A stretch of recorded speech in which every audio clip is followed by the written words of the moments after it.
Hi, my friend, it's Pat Sloan here, and today on our calendar, you do have your calendar, right? In your pretty folder, here is a December calendar, which tells you sort of all the things that we're doing and other fun stuff. And today on the calendar, it says Greenery. Ta-da! So I thought it would be fun kicking off December on December 2nd that we share quilts that have a lot of green in them, because I think of December, another color for December is red and green. You know, red, everything red, but red and green are great colors for December. They have the Christmas tree and all the greeneries, the swags and the wreaths and everything else. So I thought I would just dig into the vault, and this is my Irish chain from my Tour of Ireland book. And I have always loved this quilt. I loved making it, you know, doing the gradation of the greens, but I have a couple other from the vault quilts. Let me just grab them over here. So this one is from my beginner book. Whoop. So my beginner book has this green quilt in it for practicing and making, you know, half square triangles and doing a simple block. And I usually put this one out in the spring because I put a lot of green quilts out in the spring.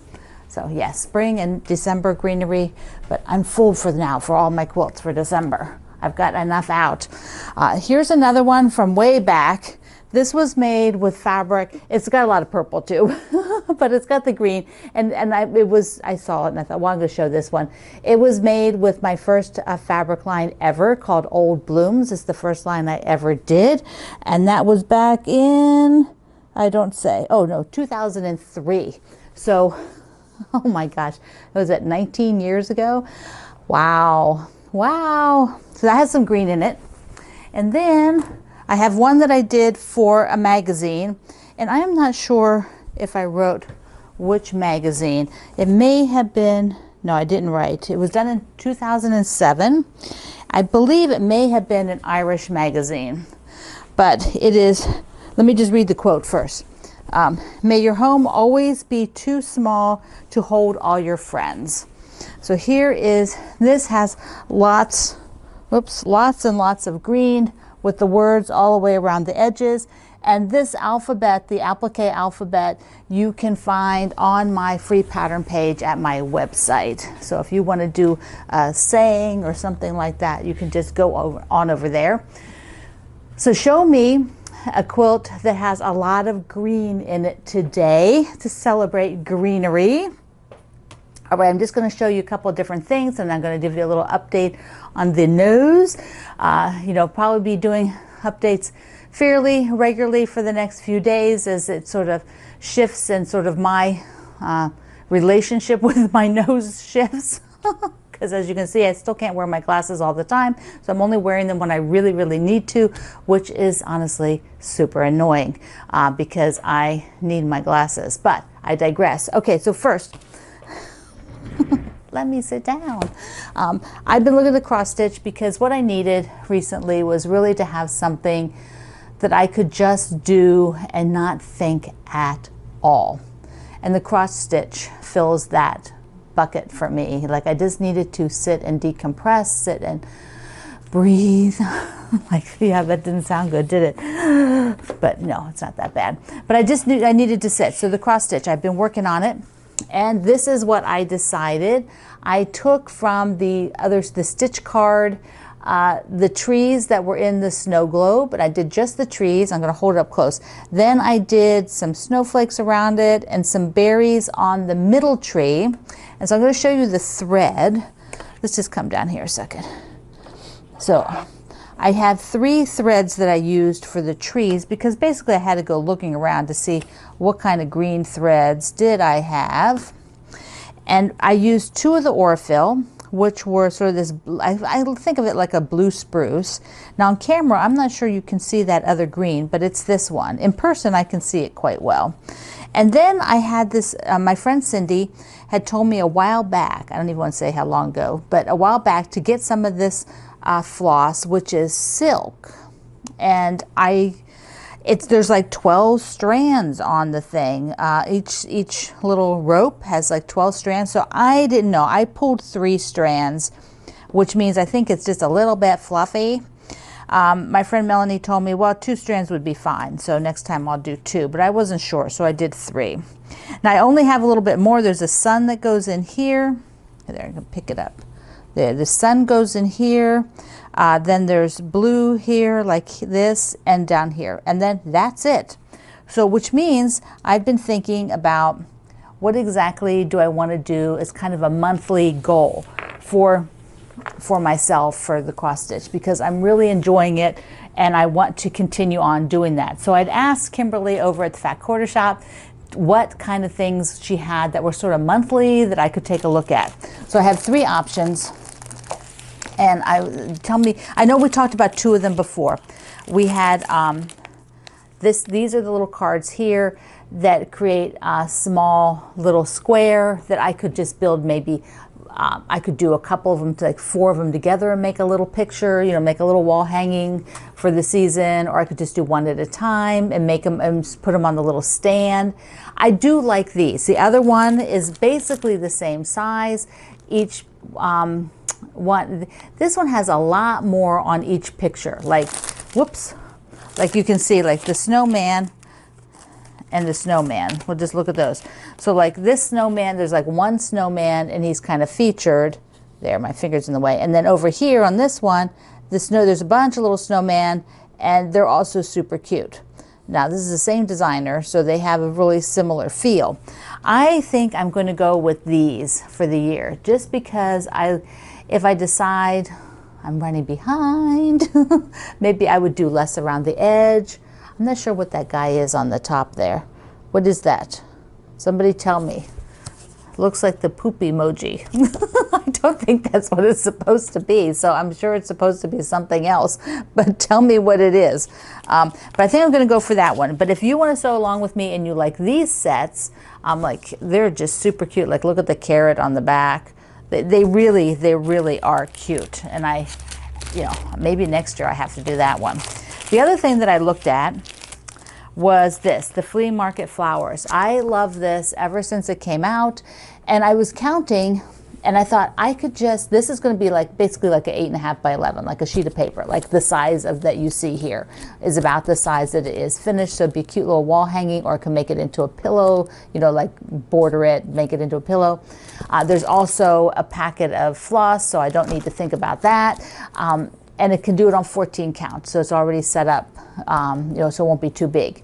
But I could break this into parts, and that is what I'm thinking I will do. This and these. Do both of these each month. Because I want to do a little bit more cross stitch, because it is very relaxing, and I find that I just really need to sit and have that really relaxing motion. I used to do that with hand applique years ago, and I just do not have a hand applique project right now. A lot of people do that with English paper piecing, and I do have a few English paper piecing projects, but right now they're not as relaxing to me, because I have to think about colors, like one of them in particular. Like to really get it, it's not even really started, so it needs to have color choices, and that's just not what I want to be doing. I just want to sit and stitch and not think, which cross stitch is right now filling that bucket for me. So that is what I'm going to be starting, but I think I will start it soon so that I can finish the January one now and display it in January. Imagine that, rather than making January and the January is gone by the time I finish it. So I'm going to make it in December. I will make the January one, and then I will look at getting this I will do each month. So in January I will pick, like maybe I will do the first flower. I have to pick it and mark it out. I will do that at one point. I'll get that written up. Okay, I'm going to do a mail call, and then I want to talk about, I just need to have a project to sew up on the wall that has no deadline or anything else, so I want to show you that. But first, before the mail call, I had a snack chat. We decided, we have never tried these. Do you eat these? These Pantone things? I've seen them for years. I mean, literally 4 years. They've been around. They came out right after World War II is when this company was developed, and so they've been around a long time. And I just have never had one. So we were in a shop and they had mini ones. So we got the mini one. They're very tasty, but I think the mini one was a bit dry because it's small. So now I have to get a bigger one to try. So I have a mail call. This beautiful, sweet card is from Patty, and she sent me a wonderful, look at this, look how sweet this is. Aw, so sweet. And then she sent me one of the little prayer squares, the pocket prayer squares, which are just so nice. Thank you, Patty. Mwah. And then Michelle sent me this gorgeous Christmas cactus. That just came today, just before I was filming. So they're just starting to open. Look at that. Look at this. And they've got tons of blooms. It has tons of blooms. So Michelle, this is beautiful. I was so surprised. Thank you so much. Mwah. Okay, let's talk about projects. Now I showed you 2 projects before. I have more that I could do. Like I could do an Oh My Stars. I have some fabrics pulled for that. But I thought, I really wanted to do this Words to Live By, which, since it's a kit, and it's really not a lot of fussy stuff, because the panels take up a lot of each part. Like wherever you see the words are and stuff like this, all of that, those are panels. And so they take up a lot of the space, which makes it easy for the patchwork around it. So I'm thinking I want to start that one. But the other one I had was all of this great woodsy fabric, which, being that it's going into, winter, I thought, oh, that might be fun to play with, because there was the flea market mix pattern that I would use, which was for this designer's other fabric line, but it's got the same concept. I'll pop a picture up of what this looks like. So it's just big strips and some stars and stuff, and you're basically playing around with the fabric. And so I'm thinking I might do that one first and then do the Words to Live By. So if you are going to sew a Words to Live By, if any of you have one of these and you're going to sew along with me, let me know in the comments. And also, if you have any kind of like big feature fabric that you would love to play around with, this is a free pattern from the designer. So that would be, this is from Kath Holden, so that would be really fun to do. This has got, like, look at this. Look how crazy this is. I love it. I just want to play around with it. I just want to find images and cut it up. And that pattern is just, universal. It could be used for any kind of fabrics you have that are a little bit larger scale, so that you can just sort of play with the fabric and not have to worry so much about, patchwork and piecing small things. Because sometimes you just need to sew something easy. Okay. So my nose has the stitches out, and the big thing for me right now is to not get any sunlight on it, which is super difficult. I wear a visor, and I have been wearing a visor for many years, and I have sunblock that has zinc in it. They told me, the doctor said, you have to have zinc in your sunblock, and there's lots of brands out there, and so I just got a couple other brands to try. But I can't put that on the scar right now. The scar has to do a lot of healing. I'm still in the first cleaning phase of it through the weekend, and then I shift off of that. But I ordered, there's companies that make SPF 50 material, and so I ordered a hat. So this just came. See, it's got the tag on it. It came, and I stuck it on, and I wore it out to the mailbox, and my neighbor was outside, so John was like, oh, I like your hat, because how's your nose doing? And then he said, well, he really should do something about his head because he's bald. And I said, yes, you really should. But here is my hat. So I now can have this big wide brim, which is what I would definitely be walking with it down like that, so that I can create shade on my face, protected, that is SPF 50. I think I'm going to order a second one, because then, like the doctor said to me, because you can keep one in your car, so that if you end up somewhere where you didn't grab your hat, you've always just got it in the car to use. You can put it on. They make a whole bunch of different styles, and my biggest problem is I only bought the one just to try it, because I have a small head.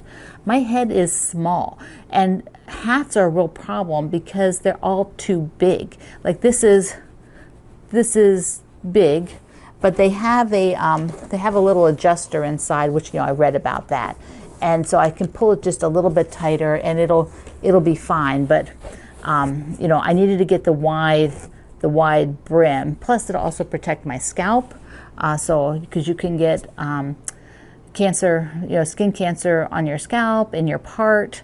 on your ears. So this will, you know, protect all that. My dad has had it on his ears. Of course, my hair is a bit longer than his, but still, protection is the name of the game. All right, my friend, tell me what you think about the cross stitch. Tell me what you think about sewing up from either the kit or the pattern. You know, this is just a chit chat today. Show me your green quilts, even if they are from for St. Patrick's Day. I guess I'll have to haul it out again in March, so maybe you'll forget you saw it. All right, I love you. Mwah. See you online.